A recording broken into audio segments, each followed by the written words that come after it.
ये कहानी काल्पनिक है पर यह वीडियो पूरा असली है। तो चलिए वीडियो शुरू करते हैं। हरियाली नाम के एक छोटे और शांत गांव की, जो घने जंगलों के किनारे बसा हुआ था। गांव के लोग अपनी खेती और पशुओं पर निर्भर थे और उनका जीवन प्रकृति के तालमेल में चलता था। लेकिन इस तालमेल में एक अनजानी दहशत भी छुपी थी। जंगल के भीतर रहने वाला एक विशाल अजगर, जिसे ग्रामीण कालिया कहते थे। कालिया अक्सर गांव की बाहरी सीमा के पास घूमता था, लेकिन इंसानों से उसका सामना बहुत कम होता था, इसलिए लोग उसे एक दूर की कहानी मानकर जीने लगे थे। गोपाल और उसकी पत्नी राधा के घर हाल ही में एक बेटे का जन्म हुआ था, जिसका नाम उन्होंने कान्हा रखा था। कान्हा की किलकारी गांव में खुशी और उम्मीद की एक नई लहर लेकर आई थी। राधा अपने बेटे से एक पल भी दूर नहीं रहती थी। एक गर्म दोपहर, जब गांव में सन्नाटा पसरा था, राधा कान्हा को घर के आंगन में एक खाट पर सुलाकर पास के कुएं से पानी भरने चली गई। आंगन चारों तरफ से मिट्टी की दीवार और झाड़ियों से घिरा था, जो राधा को सुरक्षित महसूस कराता था। कान्हा गहरी नींद में था, उसके चेहरे पर एक भोली मुस्कान थी। राधा मुश्किल से 5 मिनट ही दूर गई होगी, जब झाड़ियों में सरसराहट हुई। ये कालिया था। बारिश के मौसम से पहले वह भोजन की तलाश में निकल पड़ा था। उसकी विशाल देह गांव के कच्चे रास्तों पर रेंगती हुई आंगन तक आ पहुंची। उसकी आंखें भूरे रंग की थीं और उसका शरीर एक मोटी रस्सी जैसा था, जिसकी लंबाई लगभग 15 फीट रही होगी। कालिया ने खाट पर सो रहे कान्हा को देखा। बच्चे की कोमलता और छोटा आकार उसके लिए एक आसान शिकार था।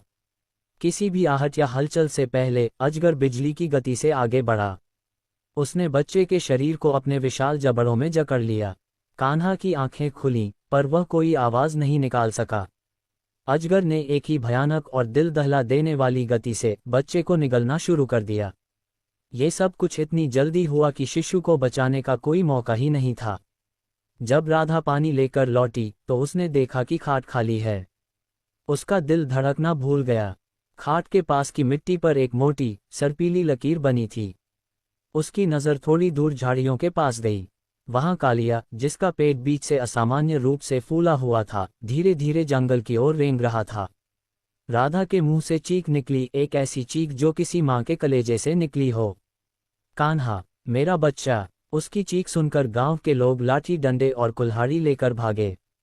गोपाल सबसे आगे था, जिसकी आंखों में एक भयानक क्रोध और दर्द का सैलाब था। लोगों ने देखा कि अजगर का फूला हुआ पेट कान्हा को निगल जाने की गवाही दे रहा था। दर्द और बदले की भावना से भरे ग्रामीणों ने कालिया का पीछा किया।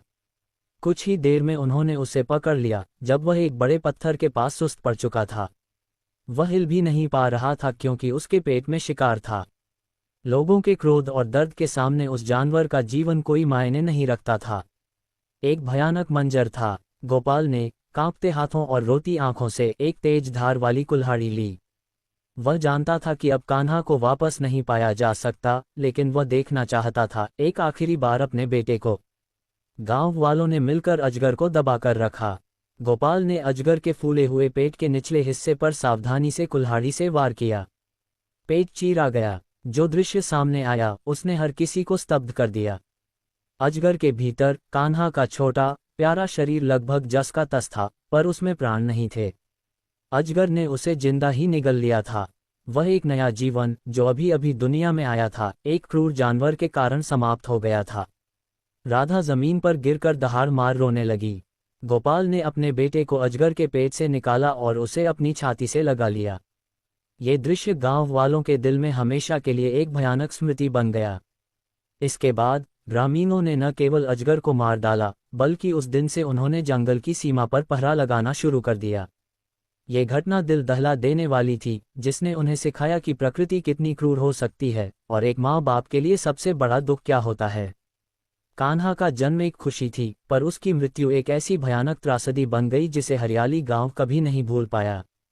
इस घटना ने उन्हें एनिमल रेस्क्यू की बजाय एनिमल कंट्रोल के बारे में सोचने पर मजबूर कर दिया, जहां उन्हें अपने और अपने बच्चों की सुरक्षा को प्राथमिकता देनी पड़ी। कान्हा के छोटे से शरीर को अजगर के पेट से निकालकर जब गोपाल ने अपनी छाती से लगाया, तो हरियाली गांव का समय जैसे थम सा गया।